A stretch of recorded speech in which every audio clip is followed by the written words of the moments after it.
Salve, salve, minha galera! Olá, meninos e meninas, meus queridos e queridas alunas. Veja só, estamos de volta no canal História do Brasil com seu tema para gravar um vídeo hoje de um assunto muito recorrente nas provas do Enem e em todos os vestibulares do Brasil. Eu não sou muito de ficar fazendo essas coisas que todo mundo faz nos seus canais, pedindo para isso, pedindo para aquilo, mas como todo mundo está fazendo e estão dizendo que é para eu fazer, os meus alunos estão dizendo para eu fazer, então eu vou pedir. Olha, antes de assistir esse vídeo que vai preparar vocês de uma forma muito legal para se dar super bem na prova, dá um likezinho, se inscreve no canal, compartilhe esse vídeo, fala para seus colegas que tem uma aula bem interessante sobre um tema mais interessante ainda. União Ibérica.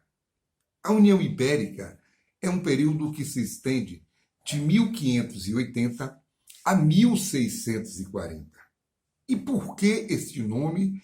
E por que este período? E por quais motivos esse fenômeno histórico vai acontecer e vai envolver Brasil, Portugal, Espanha, França, Inglaterra, Holanda e um monte de países que vão se chocar durante esses 60 anos de União Ibérica. União Ibérica, o nome já diz, o conceito é muito simples. É a junção de duas coroas que estão localizadas na Península Ibérica. No caso, Portugal, no outro caso, a Espanha. Mas aí você vai dizer, e por que acontece isso? Por que Portugal e Espanha vão se unir? Eles vão fazer um acordo, vai ter um casamento? É o rei de Portugal que vai casar com a rainha da Espanha e vai se unir? Não, nada disso, nada disso. Naquele momento, Portugal era uma superpotência. Era um país muito importante, muito rico, muito poderoso, que dominava quase todo mundo conhecido. Portugal tinha domínios na América, na África, na Ásia, e tinha um rei jovem, danado, poderoso e guerreiro. Naquela época, os reis, os governantes, não ficavam mandando só o seu exército para a guerra. Eles iam para a frente da batalha. Esse rei, muito querido, muito adorado, muito venerado, chamava-se Dom Sebastião. Dom Sebastião. Destemido, ele foi guerrear no Marrocos, na África, e na linha de frente, 2 anos antes, 1578, ele, vai morrer. Era um rei de uma poderosa dinastia, a dinastia de Aves, que tinha surgido em 1385, lá na época em que tinha morrido o último rei da primeira dinastia portuguesa. E aí que confusão. O rei morreu. E vocês já sabem, meninas e meninos, que quando um rei morre, você precisa ter um herdeiro, um sucessor. Só que ele era jovem, poderoso, rico, guerreiro, violento, agressivo, mas não tinha filho. Não tinha herdeiro, não se casou. E olha que problema ele criou. Ele não gostava muito dessa história de casamento. Não gostava muito dessa história de fazer filho. A dele era outra. Ele saía e ia por aí. E que confusão, hein? Como fazer a sucessão da Espanha? O parente mais próximo era um tio. O tio-avô, o cardeal Dom Henrique. Velhinho. Tem que dar o trono para ele. Ele assume o trono muito feliz. 2 anos depois, exatamente em 1580, o cardeal Dom Henrique vai morrer. Morreu. E, em menos de 2 anos, vacância do trono português outra vez. Porque o cardeal, agora sim, voto de castidade, celibato clerical, não tinha também o quê? Filhos. E o bicho vai pegar. Porque 2 descendentes portugueses vão querer o trono e um descendente espanhol, o rei Filipe II, de uma grande potência que era a Espanha, que dominava várias regiões da época, que tinha uma esquadra maravilhosa, vai querer também o trono português, alegando que tinha uma descendência, chegando a fazer uma árvore genealógica para provar que lá atrás ele era descendente dos portugueses. E pasmem, a nobreza portuguesa preferiu apoiar o rei espanhol, apoiar os dois sucessores portugueses. Não existia aquele nacionalismo que nós temos hoje. A nobreza portuguesa disse: esse cara é mais rico, esse cara é mais poderoso, esse cara vai dar mais condições para o nosso crescimento. E assim foi, sem muita violência, sem muita agressão. Filipe II entra e faz uma união entre as coroas de Portugal e da Espanha. Só que ele vai ter que se submeter à nobreza portuguesa.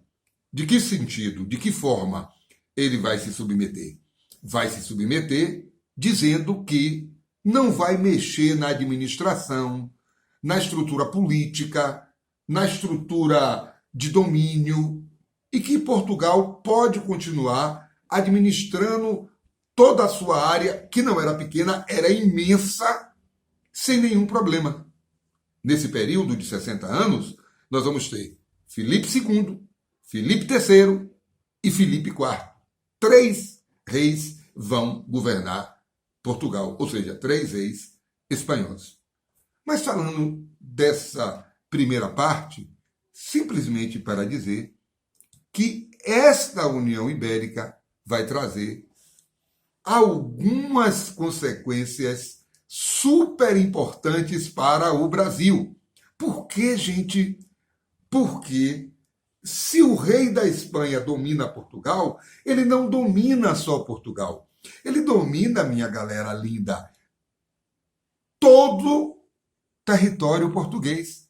E o território português é no norte da Ásia, no litoral da África, e é também na América, e é a sua principal colônia, que é o Brasil. E aí, o Brasil, que pertence a Portugal, mas como Portugal pertence à Espanha, o Brasil agora pertence à Espanha. E aí vocês vão lembrar de um elemento sensacional e fundamental que tinha sido estabelecido no início do processo de ocupação do território americano. O chamado Tratado de Tordesilhas, que dividia o Brasil entre Portugal e Espanha. Portugal ficando apenas para o litoral, ocupando só a área litorânea, só a costa brasileira. Mas isso vai mudar. E essa é a grande consequência da União Ibérica. O rompimento do Tratado de Tordesilhas, porque agora não tem mais sentido existir Tordesilhas. Prestem bem atenção nisso, gente. Não tem mais sentido existir Tordesilhas. Por quê? Porque agora o Brasil pertence à Espanha. E o rompimento do Tratado de Tordesilhas permite que o Brasil possa ir para o interior e constitua, pasmem, o nosso, ou quase todo o nosso território atual. Ou seja, rompeu-se o Tratado de Tordesilhas. E ao romper o Tratado de Tordesilhas, acontece a ocupação do interior do território brasileiro por aquelas pessoas que viviam apenas no litoral. E isso significa o quê? Isso significa que o território brasileiro será ampliado. E vai ser o grande ganho de Portugal, até porque fora da América, Portugal está sofrendo muito em consequência das guerras que são travadas pelos inimigos da Espanha e que vai repercutir em Portugal, que agora faz parte da Espanha. Isso significa dizer simplesmente que algumas formas surgirão para que o território seja ocupado. E eu digo 3 formas de ocupação desse território. Uma forma que ocupou o território foi através da criação de gado. O gado, que originalmente estava dentro do engenho, começa a atrapalhar a grande base da economia colonial portuguesa, que era a cana-de-açúcar. Pisotear a cana, atrapalhar. Então, Portugal decide que o gado terá que ser criado à solta. É o aparecimento da pecuária de extensão. E aí o gado segue o curso dos rios, principalmente o Rio São Francisco, ocupando o interior do estado. Uma outra questão importante que vai permitir a ocupação do interior são as lutas que os brasileiros vão fazer para expulsar os estrangeiros. Expulsar os estrangeiros, sim, porque nesse momento de União Ibérica, o Brasil será alvo de invasões estrangeiras. Quem vai invadir o Brasil, seu Dema? Por que invasões estrangeiras, meu rei? Porque vários países da Europa, entre ele Espanha, entre ele Holanda, entre ele França, entre ele Inglaterra, são inimigos da Espanha, que é a grande potência. Então, como eles não podem fazer a guerra diretamente com a Espanha, porque a Espanha é extremamente poderosa, eles vão comendo pelas beiradas, como aqui na Bahia a gente diz, do jeito que se come o mingau quando está quente, para não queimar a boca. E aí eles vão ocupando as suas áreas coloniais. Nessa época, os franceses invadem o Brasil e ocupam o Maranhão, cuidando do extrativismo das drogas do sertão. Eles fundam a França equinocial, eles fundam a capital, eles fundam a cidade de São Luís. Depois eles vão ser expulsos, mas muitos que vão expulsá-los vão ficar por ali e vão seguir mais para cima, mais para o norte, ocupando o Amazonas e outras regiões norte. Agora, a forma potente de fazer essa ocupação foi através das chamadas entradas e bandeiras. Foi através dos homens que ficaram conhecidos como os grandes heróis. Heróis? Ai, ai, hein? Chamar esses homens de heróis é pesado demais. Mas eles foram heróis porque eles desbravaram muito o interior, mataram gente para doidar, detonaram as tribos indígenas. Exatamente por quê? Porque os holandeses, que eram inimigos dos espanhóis, nesse momento, ocuparam algumas regiões da África e impediram que Portugal continuasse com o tráfico de escravos. Mas a mão de obra da economia colonial brasileira era escrava. E se eu não tenho condição de trazer o negro, o que é que eu faço? Eu tenho que escravizar um outro grupo. E o grupo que vai ser escravizado são os índios. Mas os índios, nesse momento, já estão no interior do território. Já fugiram, já estão lá por dentro. E aí, quem vai se arriscar a ir para lá? Homens pobres. São Paulo estava assim de homens pobres. E esses homens foram para o interior, desbravar o interior, caçar índio, amarrar índio, torturar índio, trazer e vender como escravos. E assim, além de caçar índios, além de correr atrás de negros que fugiam, porque nessa confusão toda, os negros começaram a fugir em maior quantidade, percebendo a fragilidade dos brancos, formando os quilombos, e esses homens chamados de bandeirantes iam atrás dos índios, iam atrás dos negros e iam atrás de metais preciosos, o que vão encontrar no finalzinho do século XVII e início do século XVIII. Mas uma coisa super importante para falar é que, além da invasão francesa no Maranhão, nós tivemos no Brasil as invasões holandesas. Exatamente por quê? Porque os holandeses, vocês lembram, lá no início, negociaram com os portugueses e financiaram a implantação da economia açucareira. E agora, no século XVII, devido a uma guerra que ele travou com a Espanha, inclusive garantindo a sua independência, os holandeses conseguiram se tornar independentes dos espanhóis. Os espanhóis tentaram ir fundo contra os holandeses com o chamado embargo espanhol. impedindo que as colônias portuguesas negociassem, colônias espanholas e portuguesas, negociassem com os holandeses. E aí, para não perder a sua fonte de riqueza, que era o açúcar, os holandeses invadiram o Nordeste brasileiro.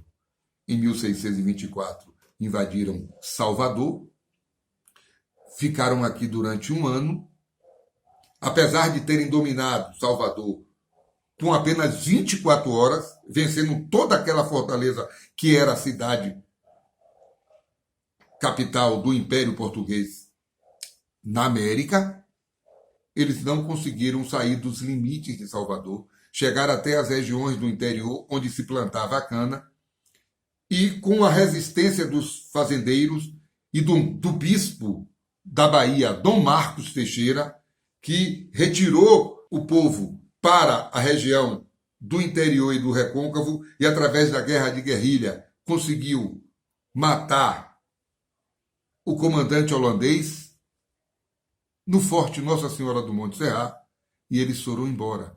Mas eles não foram embora do Nordeste brasileiro. Eles ficaram por vários anos, até que em 1630 eles conseguiram ocupar Recife. E lá eles ficaram até 1654. No primeiro período de guerra, muitas dificuldades, muitos enfrentamentos, muitas mortes, né? Relação com o tido traidor Domingos Calabar, que depois vai ser preso e enforcado pelos portugueses. Mas um segundo momento muito interessante, quando a Companhia das Índias Ocidentais, uma empresa de capital privado e do Estado holandês, traz para o Brasil o príncipe alemão, o conde, depois príncipe Maurício de Nassau, que vai fazer uma bela administração. Durante 13 anos ele vai permitir a liberdade religiosa, atraindo cristãos novos, judeus com recursos, vai negociar os engenhos, vai emprestar dinheiro, vai fazer do Brasil o maior produtor de açúcar do mundo, vai embelezar a cidade, vai criar canais de irrigação, vai trazer sábios, artistas, pintores, vai criar a nova Amsterdã.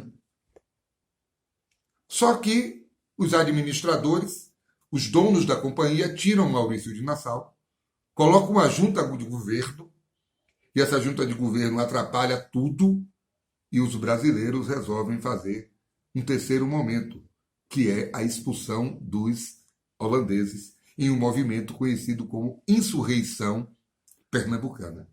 A Insurreição Pernambucana, que vai de 1647 a 1654, garante sim a expulsão dos holandeses, mas arrasa a atividade econômica do Nordeste. E o pior, os holandeses não vão para a Holanda após a expulsão. Recebem um bom dinheiro em um acordo com Portugal, vão para as Antilhas, começam a plantar açúcar, se tornam o grande concorrente dos portugueses, e o século XVII, pelo menos a segunda metade, será marcado, meu povo, por uma grande crise econômica para Portugal, que só será superada após a descoberta do ouro por esses heróis, matadores de plantão, chamados de bandeirantes. Então, um pequeno resumo. Vocês precisam ter na cachola que a União Ibérica foi a junção da coroa portuguesa com a coroa espanhola, onde prevaleceu o reinado de Filipe II, Filipe III e Filipe IV, de 1580 a 1640, ou seja, 60 anos, por causa da morte do rei Dom Sebastião em batalha em Marrocos, na África, sem sucessor, da morte do seu tio, cardeal Dom Henrique, sem sucessor, e do interesse da nobreza em apoiar o rei da Espanha. Consequência para o Brasil? Duas fundamentais: rompimento do Tratado de Tordesilha e ocupação do interior do território através da criação de gado, da expulsão dos estrangeiros e das entradas e das bandeiras, e invasões estrangeiras. Pilhagens do nosso litoral pelos ingleses, invasão dos franceses no Maranhão, invasão holandesa na Bahia e em Pernambuco. Para vocês, meus queridos alunos, um beijo, um queijo, um abraço e até o próximo vídeo, quando vamos falar da crise do século XVII para Portugal. Valeu, até a próxima e sigam em paz.